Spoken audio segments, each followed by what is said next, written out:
Hello বন্ধুরা, তো আজকে দিনটা ছিল 1 জুন রবিবার অর্থাৎ জামাই ষষ্ঠীর দিন। তো আমরা সকাল সকাল বেরিয়ে পড়েছিলাম আমার মামার বাড়ির উদ্দেশ্যে, মানে আমার দাদার বাড়ির উদ্দেশ্যে আর কি। আর তোমরা সকলেই জানো হয়তো আমার মামার বাড়ি বা দাদার বাড়ি যাই বলো সেটা হচ্ছে দত্তপুকুরে। আর সেখানে যাওয়ার আগে আমরা একটু এসেছিলাম বারাসাতে। তো বারাসাতে আমাদের একটু দরকার ছিল, তো সেই জন্য একটু বারাসাতে আমরা নেমেছিলাম। আর নেমেই আমরা টোটো করে চলে এসেছিলাম সোজা কলোনি মোড়ে। আর কলোনি মোড়ে নেমেই একটু খিদে পেয়ে গেছিলো প্রচণ্ড আর কি, তার জন্য একটু খেয়ে নিয়েছিলাম। এখান থেকে দেখতে পাচ্ছ কচুরি। তো এখানে খুব নামি একটা দোকান মৌচাক আর কি, তো সেখান থেকেই আমরা খেয়েছিলাম কচুরি। তো এই যে সেই কচুরি, তো কচুরির টেস্টটা কিন্তু ভীষণ ভালো ছিল। আর এখান থেকে আমরা নিয়ে নিলাম মিষ্টি। আর এখানে প্রচুর নতুন ধরনের মিষ্টি ছিল, আর মিষ্টির কোয়ালিটিগুলোও ভালো, তার সাথে দামটাও কিন্তু বেশ ভালো।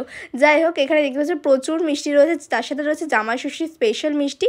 তো যাই হোক, মিষ্টি নেওয়া হয়ে গেলে আমরা চলে এসেছিলাম আইসক্রিম খেতে। আমি আর ভাই নিয়েছিলাম চকোবার আইসক্রিম। তারপর আমরা চলে এসেছিলাম শ্রীলেদার্সে। তো শ্রীলেদার্স থেকে আমাদের ব্যাগ নেওয়ার ছিল, তো তার জন্য আর কি এসেছিলাম। আর এখানে মায়ের ব্যাগ কিনতে এসে আমার একটা ব্যাগ পছন্দ হয়ে গেছিলো, তো আমিও একটা ব্যাগ নিয়ে নিয়েছিলাম। তো যাই হোক, এখান থেকে ব্যাগ নেওয়ার পর আমরা চলে এসেছিলাম জুতো নিতে, কারণ আমাদের বর্ষার জুতো দরকার ছিল আর কি বৃষ্টির মধ্যে পরার জন্য, তো সেই কারণে নিতে এসেছিলাম। তো আমি ভেবেছিলাম যে অন্য ধরনের একটা জুতো নেব, মানে এই টাইপের। তো যাই হোক, আমার এগুলো পায়ে হয়নি বলে আমাকে কিটো নিতে হয়েছে। আর মা নিয়েছিল নর্মাল একটা স্লিপার, আর বাবা ওই ধরনের জুতোগুলো নিয়েছিল। তারপরেই দেখতে পাচ্ছ মায়ের বাড়িতে চলেও এসেছি, মানে দাদা বাড়িতেও এসেই কিন্তু আমি টেপা কল দিয়ে ভালো করে জল টিপে মুখ টুক ধুয়ে নিয়েছি। ওই জলটা ভীষণ ঠান্ডা হয়, মুখে দিলে সত্যিই শান্তি লাগে। যাই হোক, দাদার বাড়িতে এখন চলছে কাজ, তো সেটাই একটু তোমাদের সাথে শেয়ার করলাম। তো এখন দেখতে পাচ্ছ আমি ফ্রেশ হয়ে নিয়েছি। আর এই দরজাটা দেখতে পাচ্ছ, ওটা কিন্তু দাদা নিজে রং করেছে। আর ভাই কিন্তু এসেই ছোটাছুটি করতে শুরু করে দিয়েছে।